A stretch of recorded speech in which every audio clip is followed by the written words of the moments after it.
ವಿಚಾರಗಳನ್ನು ಎತ್ಕೊಳ್ಳಲ್ಲ, ಕೇವಲ ಭಾವನಾತ್ಮಕ ವಿಷಯಗಳನ್ನು ಎತ್ಕೊಂಡು ಹೋರಾಟ ಮಾಡ್ತೀರಿ, ಧರ್ಮದ ವಿಷಯ ತಗೊಂಡ್ತೀರಿ ಅಂತೇಳಿ ಲಾಡ್ ಅವರು ಆರೋಪ ಮಾಡಿದ್ದಾರೆ. ಒಂದು ನಾ ಹಿಂದೂ ಹೇಳಿನಿ, ಲಾಡ್ ಅವ್ರ ಪರಿಸ್ಥಿತಿ ಹೆಂಗಾಗಿದೆ ಅಂದ್ರೆ ಅವ್ರಿಗೆ ಟಾರ್ಗೆಟ್ ಕೊಟ್ಟಾರ. ಅವ್ರ ಪಾರ್ಟಿಯವರೇ ಹೇಳ್ಯಾರ ನನಗಿದನ್ನು.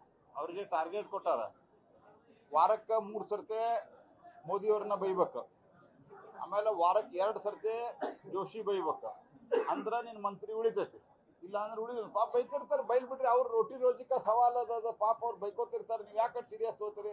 ಅವರ ಹೇಳ್ಯಾರ ಇಲ್ರಿ, ಮತ್ತು ಪರಿಸ್ಥಿತಿ ಅನುಗುಣವಾಗಿ ನಾವು ನಡ್ಕೋಬೇಕಾಗ್ತದೆ ಅಂತ. ಪಾಪ ಹೋಲ್ಬಿಟ್ರಿ, ಅವ್ರಿಗೇನು ಅನ್ನೋದದ.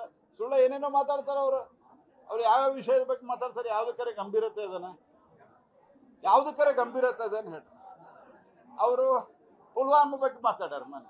ಪುಲ್ವಾಮಾ ಆಗಿ ಒಂದು ಇಲೆಕ್ಷನ್ ಆಗಿ ಅದಾದ ನಂತರ ಪುಲ್ವಾಮಾದಲ್ಲಿ ನಡೆದಂಥ ಘಟನೆ ಬಗ್ಗೆ ದೇಶದ ಸೈನಿಕರು ಉತ್ತರ ಕೊಟ್ಟರು.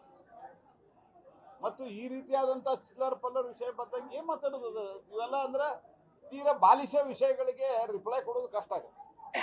ಸರ್ದಾರ್ ವಲ್ಲಭಾಯಿ ಪಟೇಲ್ ಅವರೇ RSS ಬ್ಯಾನ್ ಮಾಡಿದ್ದು, ಇವರ ಪ್ರತಿಮೆಯನ್ನು ಯಾಕೆ ಬಿಜೆಪಿ ಅವರು ನಿರ್ಮಾಣ ಮಾಡಿದ್ರು? ಅಂದ್ರೆ ಮಾಡಬಾರ್ದಾಗಿತ್ತಂತಾನೆ.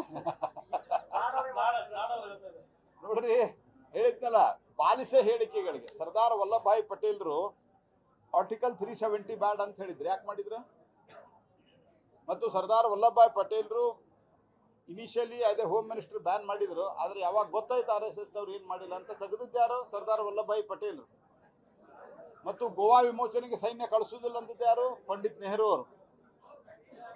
ಹೈದರಾಬಾದ್ಗೆ ಸೈನ್ಯ ಕಳಿಸುವುದಿಲ್ಲ ಅಂದವ್ರು ಯಾರು? ಪಂಡಿತ್ ನೆಹರು ಅವರು. ಕಳಿಸಿದ್ದಾರು ವಲ್ಲಭಾಯಿ ಪಟೇಲ್ ಅವರು. ಭಾರತೀಯ ಜನತಾ ಪಾರ್ಟಿ, ಭಾರತೀಯ ಜನಸಂಘದವರಲ್ಲೂ RSS ಅವರು ಅಲ್ಲದನ್ನು ವಿಚಾರ ಮಾಡೋದು. ದೇಶಕ್ಕೆ ಯಾರು ಸೇವೆ ಸಲ್ಲಿಸ್ಯಾರ ಎಲ್ಲರನ್ನೂ ಭಾರತೀಯ ಜನತಾ ಪಾರ್ಟಿ ಮತ್ತು ನಮ್ಮ ನಾಯಕರಾದ ನರೇಂದ್ರ ಮೋದಿ ಅವರು ಗೌರವಿಸ್ತಾರೆ. ಅದಕ್ಕೆ ಮಾಡ್ಯಾರಲ್ಲಿ. ಗುಜರಾತದ ಮಣ್ಣಿನ ಮಗ ಅವರು.